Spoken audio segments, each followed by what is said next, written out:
और दोस्तों, आप देख रहे हैं आपका अपना यूट्यूब चैनल प्रयास मंत्रा। और मैं आपका दोस्त, आपका होस्ट नरेश रावत अपने इस चैनल पर आप सभी का हृदय से स्वागत करता हूं। दोस्तों, आने वाली हिंदी से संबंधित जितनी भी परीक्षा प्रतियोगिताएं होंगी, उनसे संबंधित हमने हिंदी साहित्य की एक सीरीज आप लोगों के लिए चला रखी है। उसी सीरीज की 34वीं क्लास या लेक्चर लेकर के उपस्थित हुआ हूँ। हम आज आपको कराएंगे 20 वो अविस्मरणीय प्रश्न, कभी न भूले जाने वाले प्रश्न, जो नाटक विषय से संबंधित है। इसमें आप प्रसाद के नाटक, प्रसाद युगीन नाटक, भारतेंदु युगीन नाटक, छायावादी नाटक या प्रगति जो वाद है उसके नाटककारों से संबंधित आपको मिल जाएंगे। तो चलिए स्टार्ट करते हैं आज का अपना लेक्चर। इसका पहला प्रश्न है, कोणार्क नाटक के रचयिता कौन है, यानी कोणार्क नाटक जो है वो किसने लिखा है।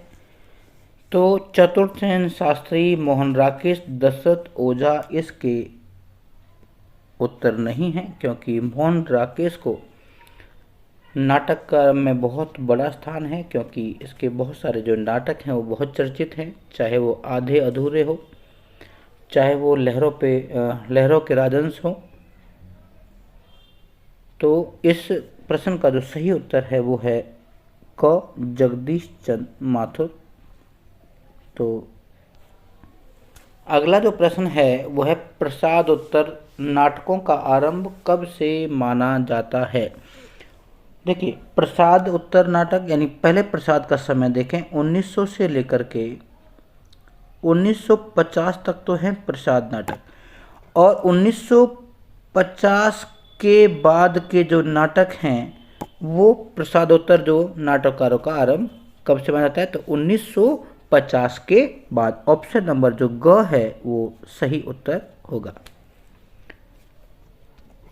अगला जो प्रश्न है वो है, प्रभु सत्ता संपन्न शासक एवं गरीब शिल्पी की संघर्ष कथा इनमें से किस नाटक की विषय वस्तु है।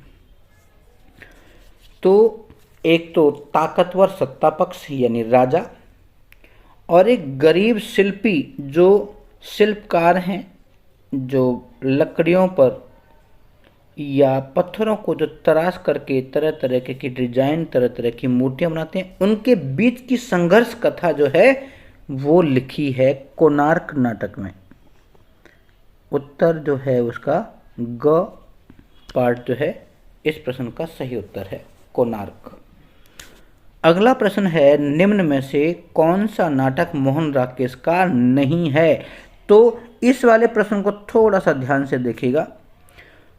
ऐसे वाले जो प्रश्न हैं वो काफ़ी बार पूछ लिए जाते हैं, तो वेरी वेरी इंपॉर्टेंट क्वेश्चन है, इसको ध्यान रखिए। सबसे पहला ऑप्शन है लहरों के राजहंस। ये नाटक मोहन राकेश का है, आधे अधूरे मोहन राकेश का है, और आषाढ़ का एक दिन भी मोहन राकेश का। जबकि अंधा युग जो नाटक है वो धर्मवीर भारती का है, धर्मवीर भारती। तो उत्तर जो होगा घ सही होगा। चलिए अगले प्रश्न की तरफ चलें। अगला प्रश्न है, लहरों के राजहंस का नायक नंद किसका प्रतीक। ये क्वेश्चन भी इम्पोर्टेंट है, क्योंकि कई बार ये पिछले टेट में भी पूछा गया है। तो लहरों के राजहंस जो नायक है नंद, वो नंद है संशयशील मानव का प्रतीक है, जिसको हर एक चीज़ में दुविधा है और हर एक व्यक्ति पर, हर एक वस्तु पर वो शक करता है।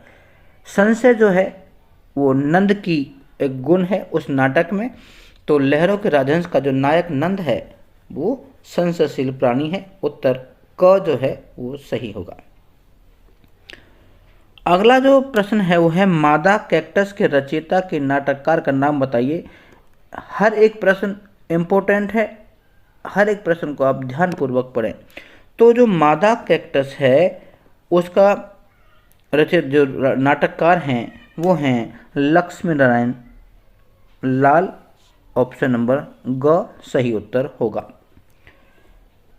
अगला जो प्रश्न है वो है एक और द्रोणाचार्य नाटक किसके द्वारा रचित है।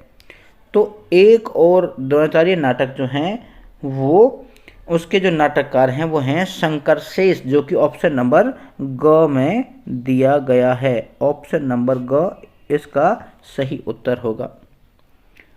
अगला जो प्रश्न है वो है अश्वत्थामा को केंद्र बिंदु बनाकर कौन सी नाट्य कृति रची गई है। ये क्वेश्चन भी आपको बहुत ही इम्पोर्टेंट है। ये महाभारत का एक पात्र है अश्वत्थामा, जो कि गुरु द्रोण का जो बेटा था, और उसको सेंटर पॉइंट बना करके, मुख्य विषय बना करके अंधा युग जो है वो धर्मवीर भारती जी ने लिखा, और बहुत ही सुंदर एक चंपू काव्य है जिसमें गद्य और पद्य दोनों का अच्छा सा समावेश है।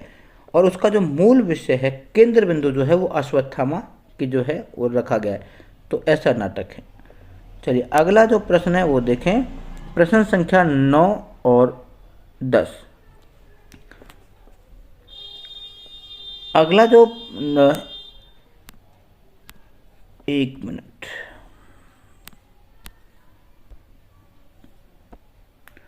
अगला जो नाटक क्वेश्चन है वो है रस गंधर्व तथा बुलबुल सराय नामक नाट्य कृतियों की रचना किसने की थी। तो रस गंधर्व और बुलबुल सराय जो नामक नाट्य कृतियाँ हैं उनके जो लेखक हैं वो हैं मणि मधुकर, जो कि ऑप्शन नंबर ए में या क में दिए हुए हैं। इस प्रश्न का सही उत्तर होगा।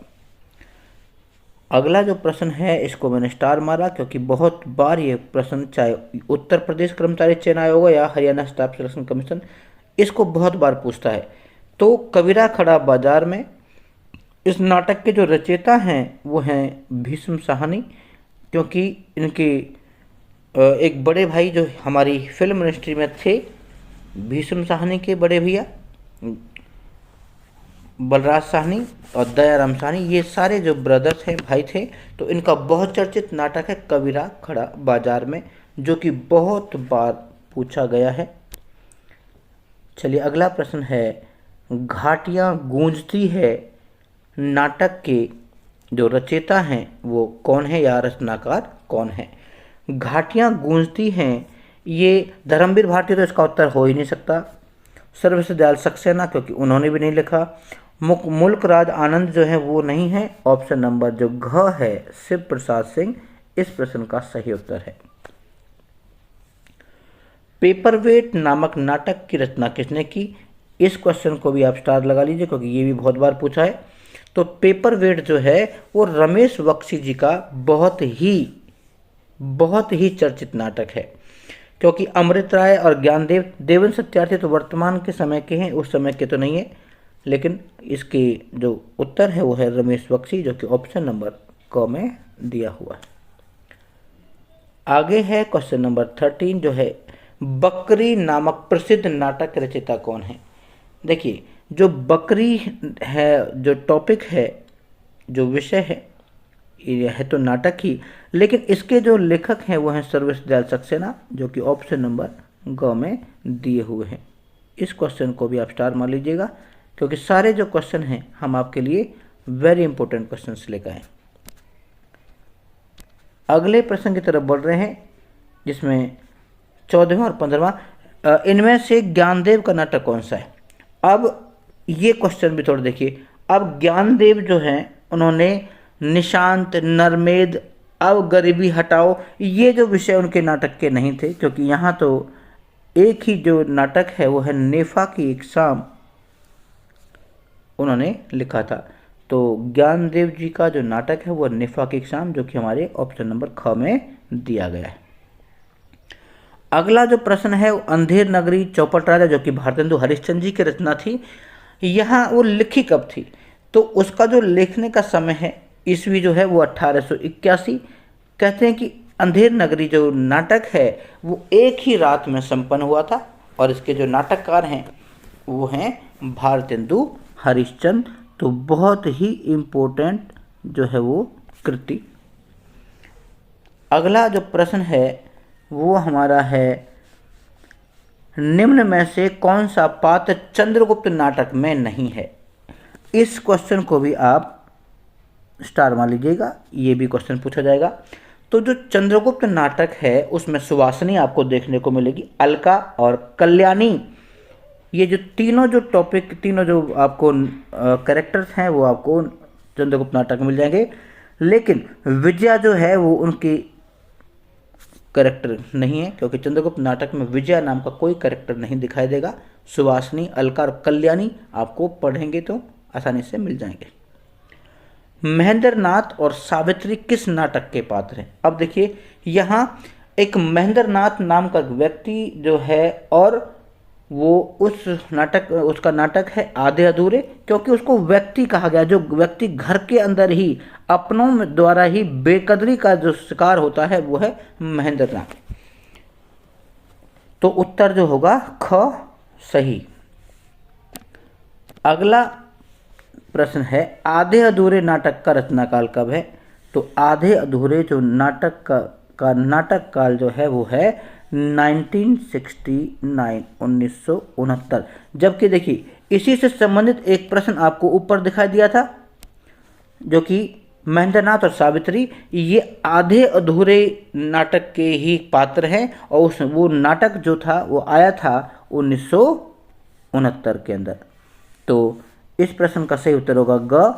और बहुत ही इम्पोर्टेंट क्वेश्चन दोनों के दोनों कई बार पूछे गए हैं।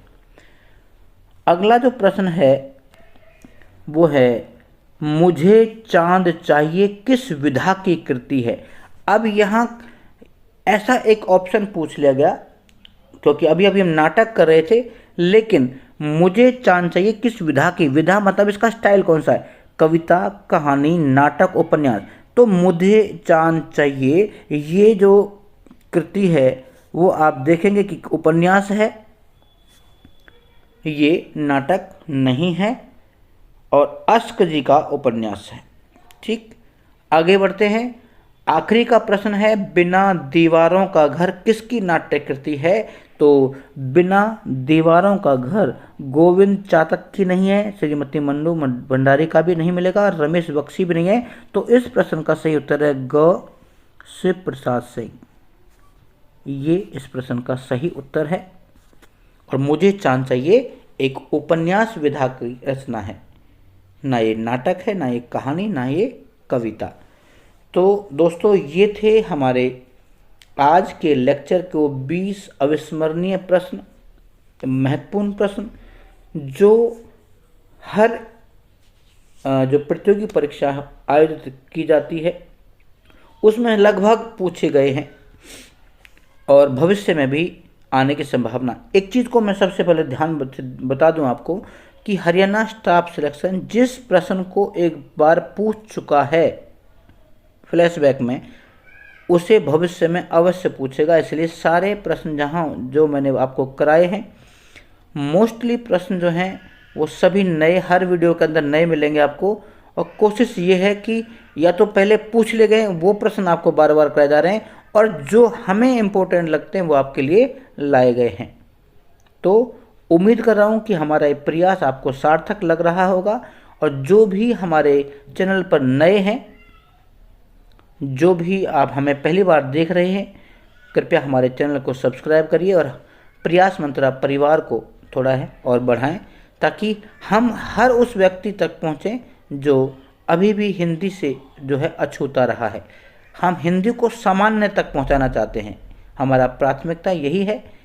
इसीलिए जो बच्चों के लिए, जो क्लास 10 स्टैंडर्ड तक पढ़ने वाले बच्चे हैं, उनके लिए ग्रामर, उनकी जो प्रोज है, उनकी सारी वीडियो भी लाने का पूरा प्रयास किया जा रहा है, और बहुत जल्दी हम हर एक चैप्टर आपके लिए लेकर के आएंगे। चलिए, आपके उज्जवल भविष्य की कामना करते हुए हम अपना आज की का यही, क्योंकि हमने जल्दी ही आपसे मिलेंगे एक और नई वीडियो के साथ। तब तक के लिए नमस्कार, आपका दिन शुभ हो। वंदे मातरम। भारत माता की जय।